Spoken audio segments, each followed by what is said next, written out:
नमस्कार, मैं डॉक्टर अंजू अग्रवाल आपके समक्ष पुनः जयशंकर प्रसाद के आंसू गीति काव्य के चयनित अंशों की व्याख्या को लेकर उपस्थित हूँ। जयशंकर प्रसाद की आंसू गीति काव्य की व्याख्याएं कर रहे हैं जो कि पाठ्यक्रम में सम्मिलित हैं। जयशंकर प्रसाद का जो आंसू गीति काव्य है, इसमें वेदना के साथ ही सौंदर्य एक प्रधान गुण है।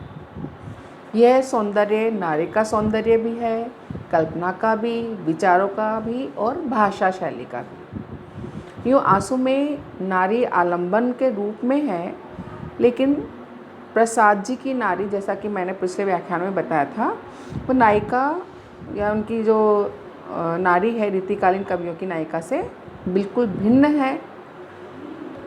कहीं कुछ साम्य भले ही हमें मिल जाए, लेकिन उन प्रसाद की नारी में और रीतिकालीन नारी में ज़मीन और आसमान का फ़र्क हमें साफ साफ दिखाई देता है। जहाँ रीतिकालीन कवियों की नायिका के वर्णन में स्थूलता और ऐन्द्रियकता की गहरी छाप हमें दिखाई देती है, वहाँ जयशंकर प्रसाद के काव्य में इसका सर्वथा अभाव है। आंसू में भी जयशंकर प्रसाद नखशिख वर्णन कर रहे हैं। नखशिख वर्णन करते हुए भी इसमें हमें कहीं भी शारीरिक अंगों का, या कह सकते हैं वर्णन में कहीं भी स्थूलता हमें दिखाई नहीं देती है। जयशंकर प्रसाद के नखशिख वर्णन में भी स्थूलता कहीं दिखाई नहीं देती है। देखिए, हम आगे नखशिख वर्णन प्रसाद का कर रहे हैं। आगे बढ़ते हैं। बांधा था विधु को किसने इन काली जंजीरों से, मणि वाले फणियों का मुख क्यों भरा हुआ हीरों से। काली आँखों में कितनी यौवन के मद की लाली, मानिक मदिरा से भर दी किसने नीलम की प्याली। तो यहाँ पर कवि प्रसाद कह रहे हैं, बहुत ही अपने प्रेम पूर्वक अपनी प्रियतमा का नखशिख वर्णन कर रहे हैं, नख से शिख तक। तो प्रारंभ किया है इन्होंने यहाँ पर, जिसमें कि विधु को बांधा था, विधु को किसने, विधु चंद्रमा, इन काली जंजीरों से। कल्पना कर रहे हैं प्रसाद जी, सौंदर्य का वर्णन करते हुए कह रहे हैं कि प्रियतमा के उस विधु जैसे, चंद्रमा जैसे मुख को काली जंजीरों से किसने बांधा है। अर्थात प्रियतमा के सिर पर, उनके चेहरे के ऊपर जो काले काले केशों की लटें हैं, उन काली केशों की लटों को उन्होंने जंजीरों के समान बताया है। तो बोल रहे हैं कि उन काले केश रूपी जो जंजीरें हैं वो ऐसे लग रही हैं मानो विधु को, चंद्रमा को किसी ने काली जंजीरों से बांधा हो। और उन काली जंजीरों पर जो मांग निकली हुई है, जो मांग निकालती हैं स्त्रियां, उस मांग पर मोतियों की माला सजी हुई है। तो आगे मोतियों की, या कह सकते हैं हीरो की, नगीनों की माला सजी हुई है। तो प्रसाद कल्पना कर रहे हैं कि चंद्रमा के मुख को काली जंजीरों से बांध करके उस पर किसने मणि वाले फणियों का मुख क्यों भरा हुआ हीरो से। कि फणियों का मुख, जैसे जो काला जो सांप होता है, सर्प होता है, काला सर्प एक मणि लिए हुए होता है, एक मणि उसके पास में होती है। तो ऐसा लग रहा है मानो ये जो काली लटें हैं, जो जंजीरें हैं, वो वास्तव में काला सांप भी लग रहा है। तो काला सांप, जिसको कि फणीधर कहते हैं, इस फणी के मुख में वो जो एक लट निकल रही है, एक जो मांग निकली हुई है, वो मांग इनको सर्प के जैसे लग रही है कि इस सर्प को एक मणि की जगह, एक हीरे की जगह किसने इस फन को बहुत सारे हीरों से भर दिया है। काले बालों को जंजीरों की उपमा देते हुए इन्होंने उस मांग जो निकली है उसमें जो मोती भरे हुए हैं या नग भरे हुए हैं, उस नग की सर्प से तुलना करते हुए कह रहे हैं कि सर्प के मुख में तो एक ही फणी होती है, एक ही मणि होती है उसके फण में, लेकिन यहाँ पर तो ये पूरा मुख जो है वो हीरों से भरा हुआ है। तो बहुत ही सुंदर कल्पना यहाँ पर कवि ने की है। काली आँखों में कितनी यौवन के मद की लाली, मानिक मदिरा से भर दी किसने नीलम की प्याली। कि और फिर आगे बोल रहे हैं, बड़ा ही सुंदर चित्रण किया है कि प्रिया के जो काले नेत्र हैं, उन काले नेत्रों में जो यौवन के मद की लाली है, यौवन का जो एक गर्व होता है, एक जो मान होता है, अभिमान होता है, उससे इस यौवन में मद की लाली आ गई है, प्रेम की लाली आ गई है कि प्रिय की जो काली काली जो आँखें हैं उसमें यौवन से अनुराग की जो लालिमा है वो भी भर गई है। मानिक मदिरा से भर दी किसने नीलम की प्याली। और ऐसे लग रहा है मानो उस आँखों की मणि में, माणिक में किसी ने नशीली नशा भर दिया है, मदिरा भर दी है कि वो नीलम की प्याली जैसी जो उसकी आँखें हैं, नीलम की सुंदर नीलम मणि की जैसी, मण की और मानिक जो तारा है आँखों का, तो ये दोनों ऐसे लग रहा है मानो किसी ने उसमें नशा भर दिया हो, उस नशे से उसकी आँखें लाल लाल हो रही हों। मानिक रूपी मदिरा से किसी ने उसकी नीली आँखों को भर दिया हो, मतलब उसकी जो आँखें लाल हैं उसकी इन्होंने माणिक से तुलना की है, और जो उनकी नीली आँखें हैं उसकी नीलम से तुलना की है। ये से लग रहा है मानो उसकी नीलम जैसी आँखों में किसी ने नीलम जैसी प्याली में माणिक के समान लाल रंग की मदिरा भर दी हो।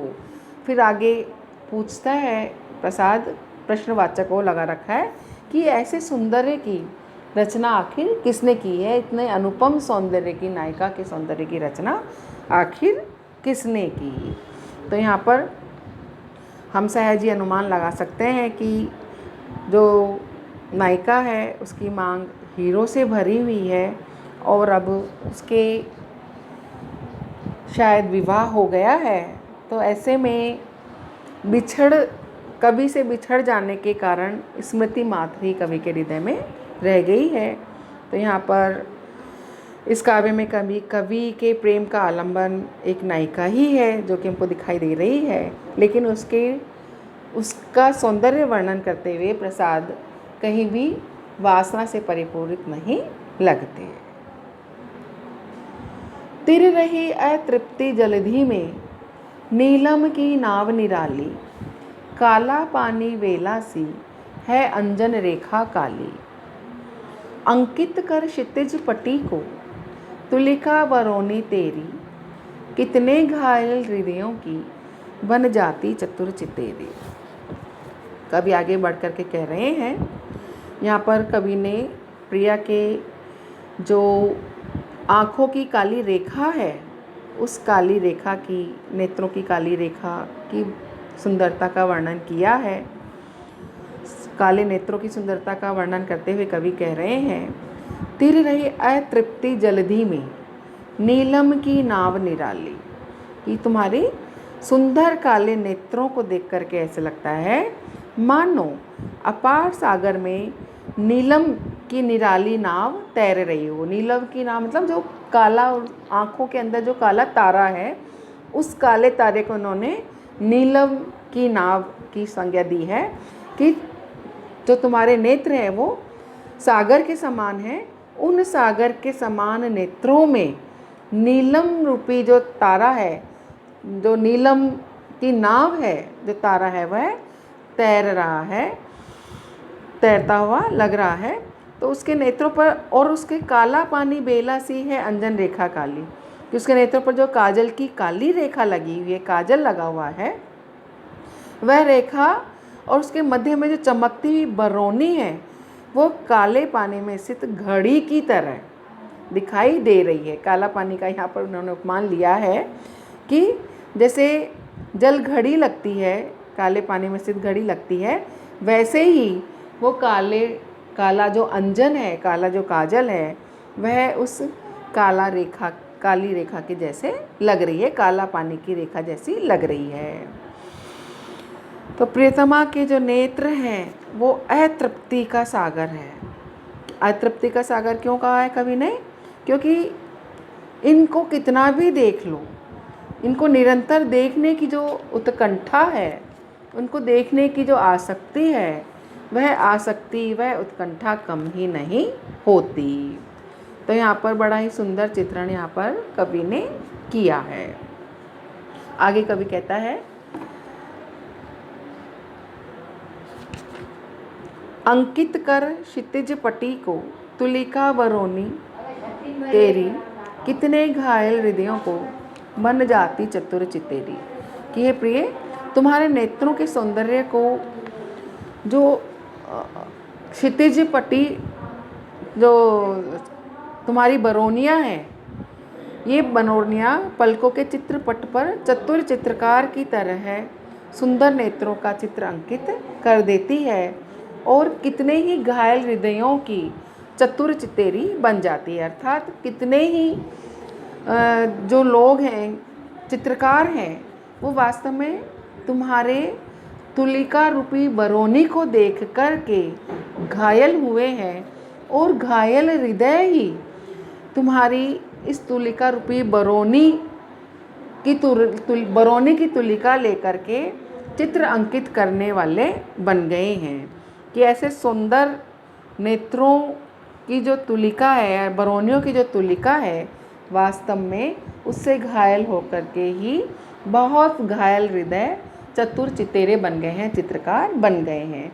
कि वास्तव में तुम्हारे क्षितिज पट पर जो बरौनियाँ हैं, उन बरौनियों से घायल होकर के कितने ही हृदय चतुर चित्रकार बन गए हैं।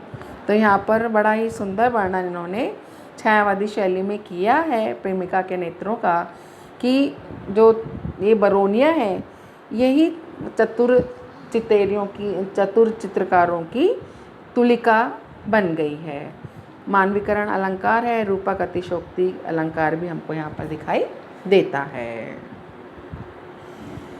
कोमल कपोल पाली में सीधी साधी स्मित रेखा, जानेगा वही कुटिलता जिसने भौं में बल देखा।